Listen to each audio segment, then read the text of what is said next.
Hey, Industrial Talk is brought to you by Cap Logistics. You want to minimize downtime? Absolutely. Increase reliability? You bet. Ensure operational profitability? Yes, you do. That means you need 24/7, 365 insights into your supply chain. Look no further. Cap Logistics. Go to caplogistics.com or just call them. They're great people. 800-227-2471. Also, TX1. Now, you know cybersecurity is important if you're on this digital transformation journey. TX1 Networks has the solutions for you. And you're saying to yourself, Scott, they're going to be complex. They're going to be difficult. No, TX1's taken that into consideration, and they provide a suite of solutions that truly meet your cybersecurity needs. Go out to tx1-networks.com and find out more. You're not going to be disappointed. Welcome to the Industrial Talk Podcast with Scott McKenzie. Scott is a passionate industry professional dedicated to transferring cutting-edge, industry-focused innovations and trends while highlighting the men and women who keep the world moving. So put on your hard hat, grab your work boots, and let's go. All right, thank you very much for joining Industrial Talk, you industrial juggernaut hero from all around the world. Thank you. You are bold, you are brave, you dare greatly, you innovate, you solve problems, you're changing lives, and you're changing the world. And if you're looking out on the video, I'm taking my handy-dandy pin and I'm pointing right at you. That's right, we celebrate you. All right, in the hot seat. In the hot seat, his name is Robin Waite. Now, one of the things about Robin Waite is that, one, he has a business called Fearless Business. Don't you like that? That is a great name, Fearless Business. And all the contact information will be out on industrialtalk.com. But what we're going to be talking about, which I don't do well at, is how do you price your services and solutions? Now, there's strategies out there. Are you leaving money on the table? I think I am. Are you getting great value for the services? A lot of great conversation in this particular interview. Let's get a-crackin'. Yeah, I'm not the sharpest tool in the shed when it comes to this stuff, and Robin brings a sense of clarity big time in how we look at how we price our products and services. So I'm pretty jacked about it, and I do like Fearless Business. That's how I view you guys. That's how I view industry professionals. You guys are fearless. You always ask, why not? How come? Why can't it? Let's give it a shot. Let's do it. Isn't that a great place to be? All right, before we continue with this interview, I got a couple of things that I'm going to be mentioning. Industrial Talk, if you go out to industrialtalk.com, you'll notice that the homepage has changed. Now, why it's changed, this is what I've been alluding to. I call it Industrial Talk 2.0. I have no other way of putting it. It's just something new. But what we're focusing on is more human. We talk about a lot of the industry stuff, but I wanted a platform that also highlights the human, the good stuff that we're doing too as well, and also the stuff that industry is putting into action. So you'll have stuff that, hey, this company's doing this for this particular community. That's a great story. And then you'll also have opportunities to see things. Hey, I've always wanted to see IoT in action. I want to see it. Well, there it is. We're going to have that and IoT and, industry in action. And then we'll also have a great place for news, because there's a ton of news out there. I'm just trying to create a location where it's sort of frictionless and painless for you to get that information. And then, boom, springboard into areas that make sense. We're going to have our Industrial Academy up front right there, taught by great professionals, industry professionals. We're going to have associations that I might be affiliated with or not, but they're great associations. You just go there, get involved. Yeah, you can make that decision. And also events. So we're going to do everything we possibly can to get all of those great industrial events out there. If it's in person, let's get our lives back in order. If it's virtual, same thing. Let's look at opportunities out there that are truly pretty cool. And it's just one-stop shop right there. And it's going to ever change. We're going to make it funny. We're going to make it enjoyable. We're going to make it entertaining. And we're going to have to do that because what you do, you deserve that. You industry hero, you deserve that each and every day. Okay, there it is. Industrial Talk 2.0. Here we go. Robin Waite, Fearless Business. Let's be fearless. I love that. Is in the hot seat. And of course, you know that it's like Robin Waite, man. He's got his own domain name. He's important. And we're going to be talking about that pricing, and we're going to be talking about that money mindset when it comes to trying to put some dollars or pounds or euros around the services and solutions you provide. So enjoy. Robin, welcome to Industrial Talk. How are you doing today? It's a pleasure, Scott. I'm doing super well. Absolutely pumped to be on the Industrial Talk podcast as well. I'm a big fan. Yeah, rightly so. You're one of five. One of five of my fan place. That's what it is.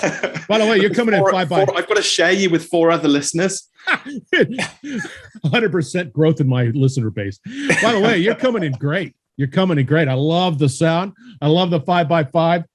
I'm telling you. All right. For the listeners out there, we can't just have just Robin on here. We've got to get a little background on who Robin is. Give us a little background on who you are. Yeah, so I'm a dedicated husband, father of two girls, 7 and 5-year-olds. So they keep me on my toes. Probably my most challenging coaching clients, I would say, that I've got. And then, founder of Fearless Business, which is a coaching practice for consultants and freelancers and those sorts of people. I don't know how far you want me to go back, Scott. But, no, that's perfect. No, there we go. That's all good, man. I think that you covered it. I like the father. I like the father of 2 girls. And yes, as a father of a girl who just recently got married, that's what you have to look forward to. Good luck, because my glass is steamed up when I walk down the aisle, man. I'm telling you, that's a rough one. Oh, I bet. Were you having shedding a few tears there, were you? Oh, you know what's interesting about it is I joke around about a lot of things, right? And when I'm really nervous, I joke. Not that I'm nervous now, but when I am. And then when the doors swung open to the church, I walked on in, see the people. My glasses just got all foggy and just a mess because I just all of a sudden I broke down. It's a beautiful thing, but as a father, yeah. Well, it's amazing how those moments kind of catch you, isn't it? And my 7-year-old, my eldest, said something really super profound to me the other day, which properly caught me. And because I was outside in my yard I'm laying a new deck somewhere nice for us to sit. And when the sun's setting, and she said to me, "Daddy, that there's something I want to ask you." She said, "Am I the only poppy in the world who has a daddy called Robin, who has a sister called Sophie, who lives in this in Selsley where we live, and she went on with all of this stuff. And I was like, it absolutely blew my mind, because it's like, yeah, you're probably right. You are the only Sophie with a dad called Robin, with a sister called Sophie, like all these different permutations, and for a 7-year-old to come up with something like that. And I'm like, oh, I'm so proud. I'd be a blubbering idiot. Oh, yes, you are the only one. You're so smart. So yeah, right. goodness knows what I'm going to be like when I've got to walk them down the aisle and actually do my father of the bride speech and things like that. It'll be 3 words. That's probably all I'll do. I'm so proud. Done. Yeah, it tapers off fast. Tapers off real fast. All right, listeners, we're going to be talking a little bit about consulting, pricing when it comes to consulting. And I think that from my perspective, Robin comes to the table with I love the business name, Fearless Business. And if you've ever been listening to Industrial Talk, I'm always about be bold, be brave, and dare greatly. This is also right in line with advocating living fearlessly. You have to change lives, change the world. I agree. Fearless living, fearless business is a necessity. So let's talk about that. I've been a consultant, done it. Pricing was always a big doggone problem. We're going to be talking about pricing and money mindset. Robin, talk to us about that. What does that mean? Well, the money mindset side of things is probably a good place to start, because I think this is where most people fall over without even really realizing it. So take, for example, people talk about the money mindset, but it's a blueprint which is installed in us between the ages of about 3 and 7 years old. And because most of us, 99% more of the population, weren't born with trust funds or, silver spoons in their mouths or things like that. Most of our parents used to say things to us like, money doesn't grow on trees. Money is the root of all evil. No, you can't have those new trainers because we can't afford them. We can't go on vacation this year because it's too expensive. Oh gosh, look at that Range Rover. Isn't that grotesque? It's just opulent wealth. It's just disgusting. So like we've had it drummed into us, like at an age where it's kind of outside of our control because it's our parents and we trust them and believe them that everything they say is like 100%, right. And unfortunately, I take my kids, my kids are 7 and 5, right? So they can both count now. My eldest one can kind of add up, relatively well, but they don't really have an idea of what a fair value exchange is. So, their version of a value exchange is daddy, daddy, daddy, daddy, can I have, we haven't even quite grasped like the pleases and thank yous as like an instilled behavior yet. So, it works, doesn't it? I'm sorry, but it does work, right? Well, don't tell me that. I've got such like rose-tinted glasses when it comes to like the kids growing up. Trust me. So I'll just keep my rosy view of it all, and right. I'm happy with that. Everything else can be a surprise. It's fine. But the thing is, like when you think about it, when you become an adult and you have to rely on this blueprint that we got given to us, handed to us when we were 3, now all of a sudden you can start to think, oh, that's not really going to serve me particularly well. And especially when you take that money blueprint and drop it into a business, it's amplified because typically there's like 2 words which both the person buying something hates saying, the person selling something hates hearing. And those 2 words are quite simply, how much? Yeah. Like it sends both parts. It's like, imagine you have 2 magnets, and you've put the plus or the positive side on both of them. You're trying to squash together. And I don't like saying how much. I don't like being asked how much. So we just repel away from each other and we retreat to a place of safety and security. And kind of how that shows up is just a basic fear. So when it comes to the consultants, selling something, for example, and somebody says no to them. So there's this fear of rejection. We don't like people saying no. We're pack animals. We like to be accepted into the pack. And somebody saying no is just an outright rejection to us. So it sends us up the wrong way. It rubs us up the wrong way. Now, our belief is it's because they didn't like our pricing. I was too expensive, therefore they didn't like it. So we've created this belief, but it's actually an attachment to the wrong thing. Because the reality is the reason they say no is it's actually around value. It's not about money. Okay. Money and value are actually 2 different things, right? So, and you can sell exactly the same product. It doesn't matter whether it's a book, a phone, a pair of trainers, a car, or anything that's, remotely kind of capitalistic, right? And one person's view of whether that is good value for money or not is completely different to the next person's view on whether that is good value for money or not. And so imagine and you throw 1,000 potential customers into the mix. Well, actually, you've got a bandwidth here of 1,000 different views of whether that is good value for money or not, because everybody's perception is different.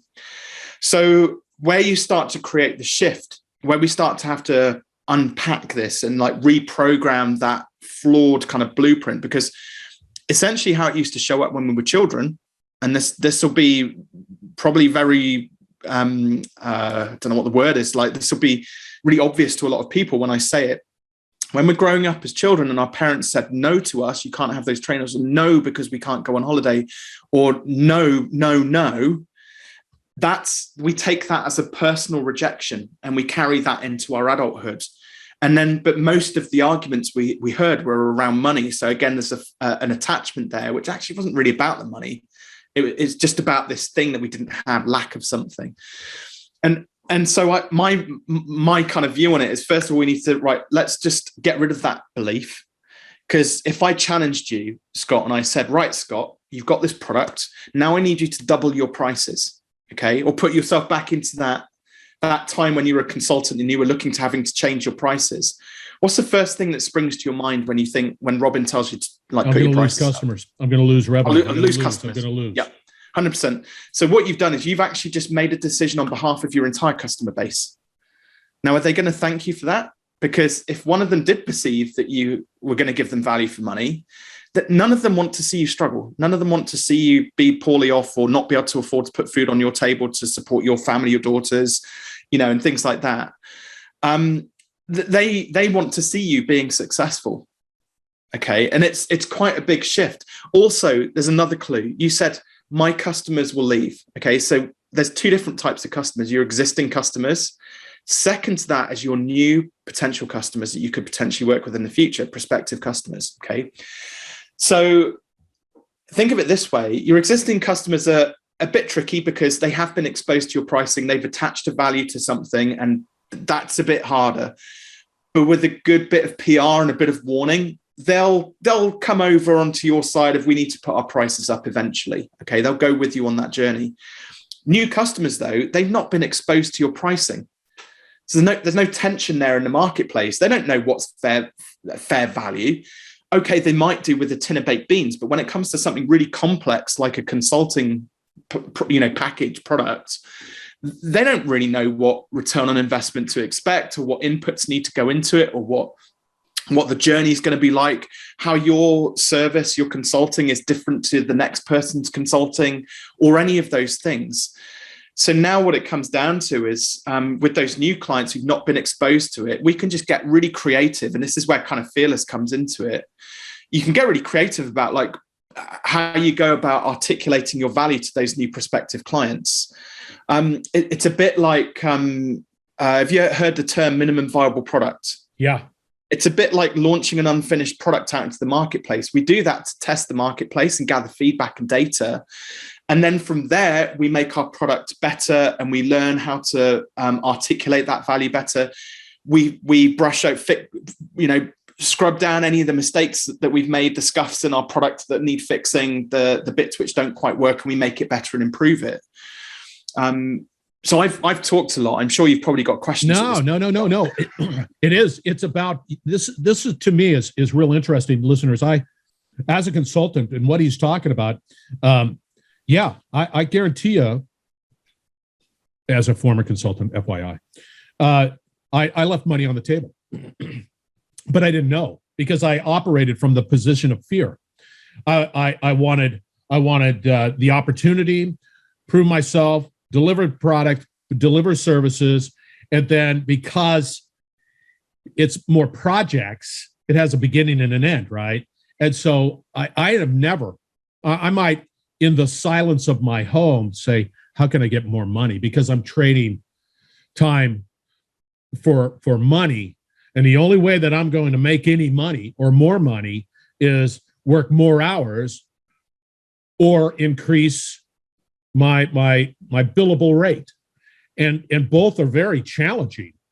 So let's talk a little bit about some other ways of being able to address that reality as a consultant. There are a lot of industrial consultants out there. I guarantee you they fall into that particular category where they're just struggling with, I'm working all the time. How do I increase? What do I do? I don't want to let anybody go because that's a problem. So what do I do?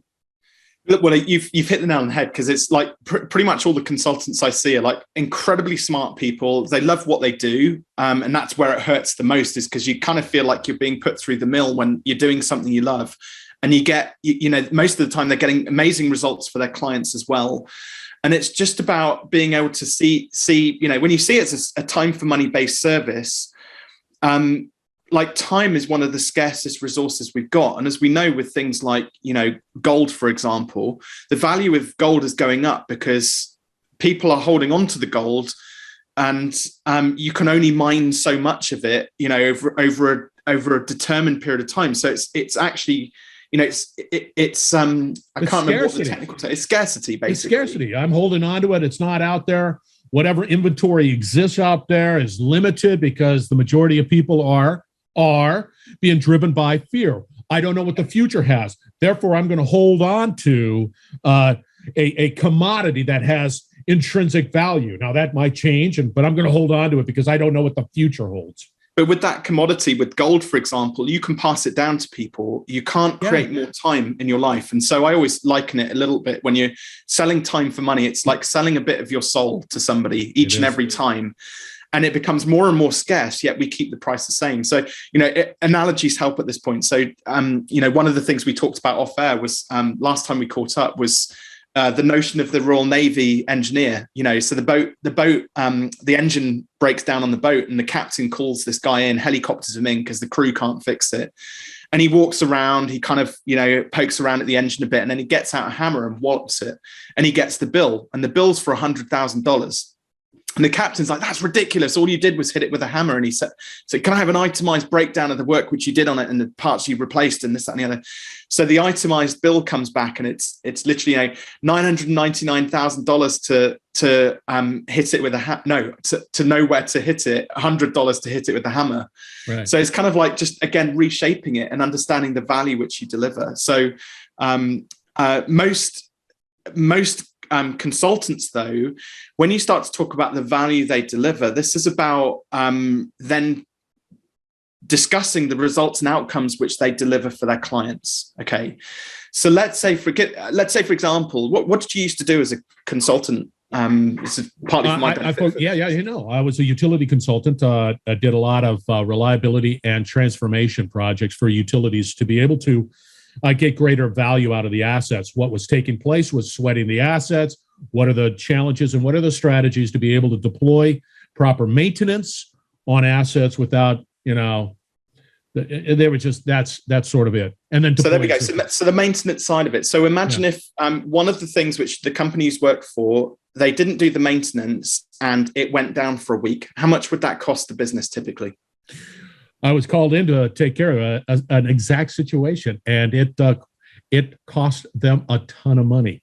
Yeah, 6 figures, 7 figures, 8 figures. Yeah, it was way up there. So there we go. So if you go in and you charge $50 an hour, and it takes you an hour to fix, because like you're super experienced, right? Somebody who was 30 years your junior, who's just come out of engineering school, who had to come in and maintain that thing. Probably it might take them 8 hours to fix it, but you're a pro. You've been doing this for years. You know how to fix it. So you come in and it only takes you an hour to fix it. But you don't know what Robin knows about pricing, and neither does the other guy. So you're both charging, I don't know, $50 an hour. It's probably way under market value, but you get the idea.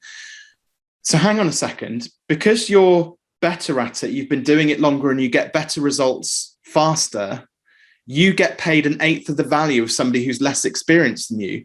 Like, it just doesn't make sense to sell it on a time for money basis. Yeah. Which is where, like, if you've got, let's say, for example, for every day that that piece of machinery is down, is costing that company $100,000. If you come in and fix it within an hour and you charge $25K for that, well, and you fix it within an hour, you're actually saving them $75K. Yeah. So you should get paid your worth for just doing that task, irrespective of how much time it takes. But here's a challenge that I always dealt with, and I'm sure that people too. That's fine. I'm confident in my capabilities to be able to deliver a solution and be able to do it in a time that makes sense. The other side of that equation are individuals that are being driven by budgets and all that. They have to realize the value here too. So there's an education, right? Yeah, but you're more reliable. But they're getting pushback by internal pressures that, hey, we're looking for the low cost provider of the solution. Cool. It happens in the labor world where it's all commoditized, right? I want the cheapest ditch digger known to man. They do. So do you remember, this is where I would come in and start to dig around with the because that's an objection effectively. So this is where I would rummage around and I'd say, hey, do you remember that last time you bought the cheapest digger? What happened there? Yeah. You had to replace it 6 weeks later. How much did that cost you? So you can then start, like, part of this is about just tapping into their inner belief system, which is they believe that they're getting better value for money. Yeah. But the reality is buy cheap, buy twice. And the other thing as well, which I'd add into this, is about a part of the ability to articulate your value around productized services, which is what this is around your own confidence and your ability to deliver. So to anybody listening to this who runs a consultancy, could you offer 100% cast iron money back guarantee on your product? And the answer, more often than not, when I pose that as just to poke the bear a little bit with the people we work with, more often than not, they'll say, oh, no, I couldn't offer a money back guarantee. What if they ask for their money back?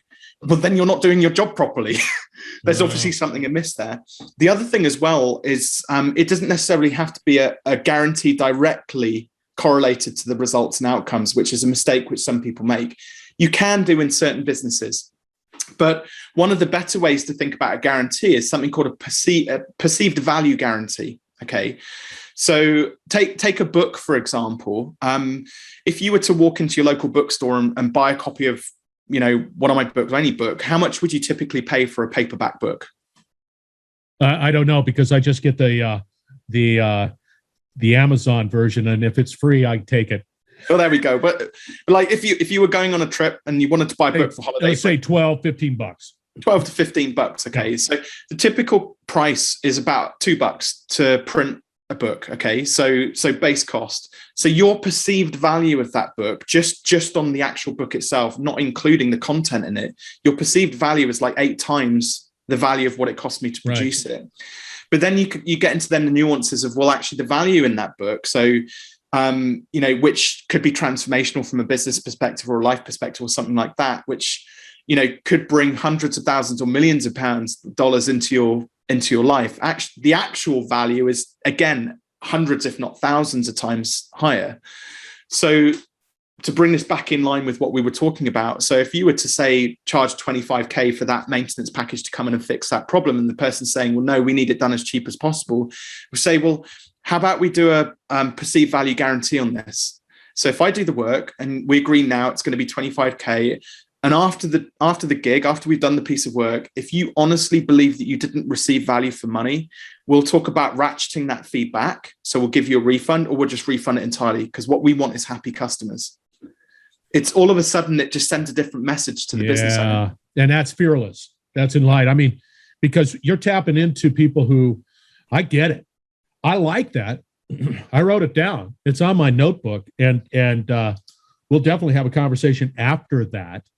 But there's a fear. There's a fear. If I step out and I give that particular perceived value, there's always going to be that ability.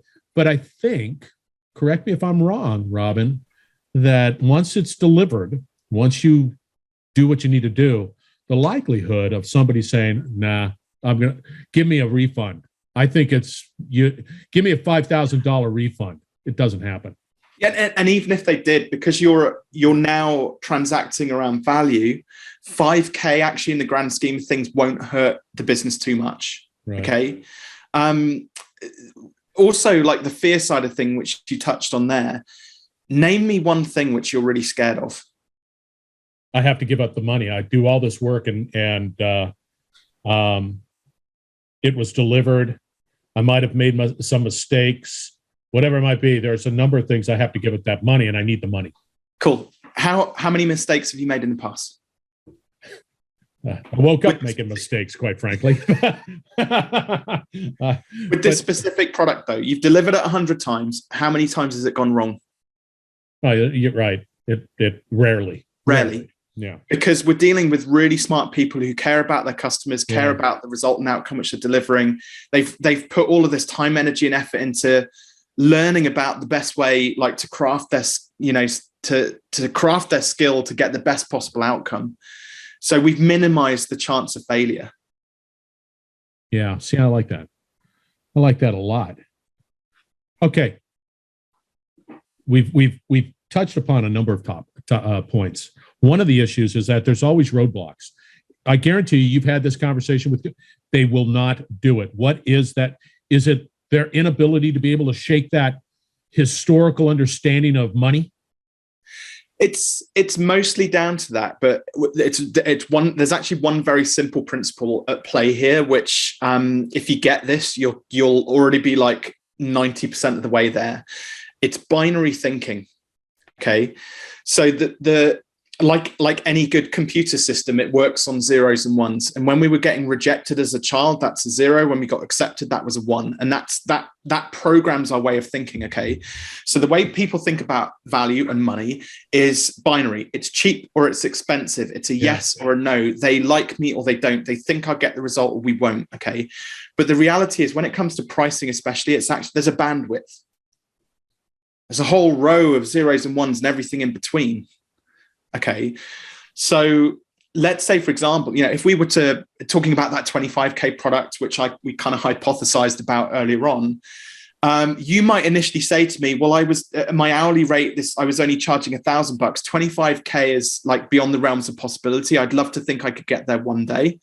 So what we've created is this bandwidth. Okay, so over here we've got 1K, over here we've got 25K. But you know that 1K is too cheap because it's not leaving you fulfilled. It's not leaving you feeling valued. It's not filling up your bank account. It's just not doing what you need it to do for your business. Okay. So we would agree, Scott, we need to increase your prices. Okay. 25K is too much. 1K is too little. So what we do is we do a Dutch auction, right? We start at $1,000 and we work our way up. Okay. So have something in mind. This is, I don't know whether this will work or not. Hopefully this will work for the video because this is just about hypothetical. Yeah. Have something in mind that's somewhere between $1,000 and $25,000. Okay. A service that you could deliver or a product that you're thinking about selling or something like that. Okay. Got something in mind? Yeah. Okay. You know, 1,000's too little. So I'm going to start to rattle off some numbers. I'm going to know when it starts to get a bit too expensive. Okay. 2,000, 3,000, 4,000, 5,000, 8,000, 10. There we go. Yeah. Yeah. Okay. So 8,000 is just within your comfort zone. I would suggest that product, you need to sell it for 9,800. No way. Yeah. Because it's just a little bit outside your comfort zone. Okay. Now, as people watching this video going, what on earth just happened there? Yeah. So, like me, and I'm watching the damn thing. So as we were going through, and now I'm not a psychic or anything like that. There's no funny business going on here. I'm not a body language expert or anything. You don't need to be a rocket scientist to see this. I'll invite people, if they're watching the video, to go back and rewatch this. Yeah. As I went through those numbers and we got to 5, and then I went 5 to 8. You just did a little. Your body language just shifted a little bit. I could see you thinking. Yeah. You kind of did a bit of a nod and a tick. Okay. Yeah. That's enough to tell me that that's about it. And like I said, but it wasn't like it wasn't like an outright 8's too much. That's way too much. So because if that had been the case, I would have gone. So I'd have been like negotiated with you between 5 and 8. But you were like 8. I saw the tick. I was like, right, that's comfort zone, just outside that. And so the idea behind this then is like any good engineers, like any good consultants, data people who work with machinery and do all of those technical things, right? We go out and we gather evidence. Our hypothesis is that we could sell this for 9,800. So we're going to go and gather evidence and validate our hypothesis, rightly or wrongly, it doesn't matter, but at least we're going to get definitive evidence. So we go out and we pitch the next 10 prospective clients at 9,800. Now I know, because I've been doing this long enough, I've worked with enough consultants, that somewhere between 1 in 5 and 1 in 3 of those are going to say yes. Okay, so if you pitch 10 people at 9,800, 2, 3, or 4 of those people are going to say yes to that product. Okay. Now, the only catch with this is I don't know if you have the saying in the States actually, but clients are like buses. We have the saying here in the UK. You wait hours for one bus to come along and then 2 buses come along at the same time. Okay. Right. It's a bit like that with clients, right? So it won't be the first 2 or 3 or 4 that say yes. You can guarantee you'll pitch the first 6. They'll all say no. You'll start to get a bit down. Robin says, look, just keep on doing it. Keep being fearless. You've got this. You can do it. It will be the last 2, 3 or 4 that say yes out of the 10. It's just sod's law. It's just the way it works, right? That's. I would continue this conversation. However, we've got to wrap it up, my friend. I like what you're saying. That's quick. That is. I'm telling you, that was. But it is. It's like, wow. How do they get a hold of you? You're talking their talk, they're walking their walk. How do they get a hold of you there? You can Google Robin Waite. You'll find me on Google in amongst. I think there's a Kitsap soccer coach or something in Canada called Robin Waite as well, but that's not me. I'm the author, the coach, the guy who helps consultants make more money. The best bet is I'm giving away a copy of Take Your Shot to all of your listeners as a gift. So if they head on over to fearless.biz/TYS for Take Your Shot, they'll be able to request a copy of that. So in the overseas, it's going to be a PDF. If you're very kind to me, I may ship you a paperback copy. If you really take the PDF, trust me, take the PDF. In the UK, it'll be a paperback, but we can send out paperback. It's not a problem. Very, very nice. Listeners, I'm going to have all that contact information out on Industrial Talk. When you find his podcast, which you need to listen to, it'll all be there. Just click on it. Get a copy of this. Hey, Robin, I love this conversation.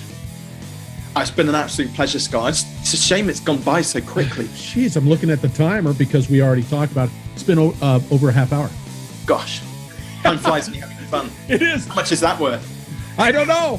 I don't know, but $8,000. $8,000. Or no, $9,200. All right, listeners, we're going to wrap it up on the inside. Do not go away. We will be right back. You're listening to the Industrial Talk Podcast Network.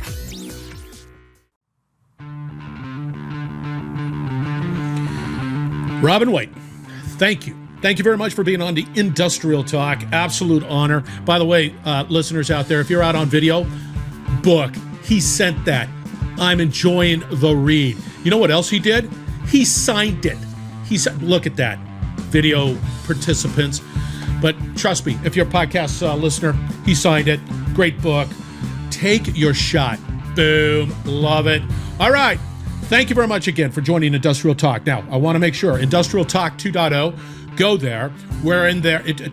Chirp at me on ways of being able to improve. We want to make sure that this is frictionless, that you get the information that you need, that the education is out there by the best people that are around the world teaching on that subject. So that's what that's all about. All right. Hang out. Be bold, be brave, and dare greatly. I say it all the time, but hang out with people who are bold, brave, and daring greatly. And you know what you're going to do? Change the world. That's right. We want you to change the world. Industry will be changing the world. You are leaders. All right. Thank you very much for joining the Industrial Talk Podcast. We're going to have another great conversation right around the corner. Cheers.